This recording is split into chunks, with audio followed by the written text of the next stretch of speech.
السلام علیکم.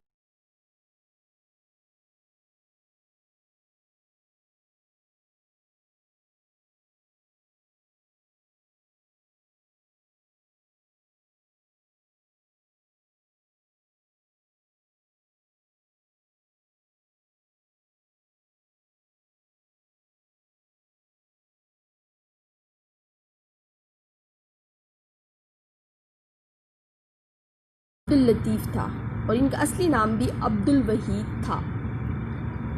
ڈاکٹر صاحب نے اپنی تعلیم گجرانوالہ میں مکمل کی اور وہ شاعری بھی کرتے تھے.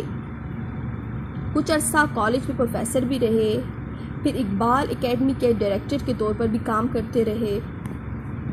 قومی زبان اردو کے لیے اسلام آباد میں انہوں نے خدمات انجام دیں.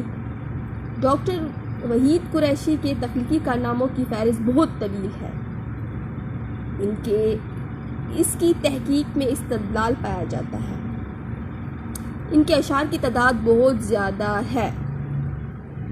شاعری کے 3 مجموعے ڈھلتی عمر کے نوائے الواح نقد جام شائع ہوتے ہیں. اقبال اور اقبالیات پر ڈاکٹر وحید قریشی نے بے مثال کام کیا، جن کے اعتراف میں حکومت پاکستان نے انہیں اقبال ایوارڈ دیا.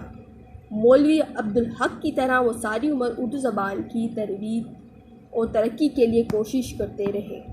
اردو کو سرکاری زبان کا درجہ دلوانے کے لیے ان کی خدمات یاد رکھنے کے قابل ہیں. ان کی جو تصانیف ہیں ان میں اقبال اور پاکستانی قومیت، اساسیات، اقبال ثانوی ادب، مطالعہ حالی، نظر غالب، میر حسن اور ان کا زمانہ اور اردو نثر کے میلانات قابل ذکر ہیں. یہ ڈاکٹر وحید قریشی کے بارے میں ہم نے پڑھا ہے صفحہ نمبر 20 پر. امید کرتی ہوں کہ آپ کو اس کی سمجھ آئی ہوگی. اپنا خیال رکھیے گا. Take care. اللہ حافظ.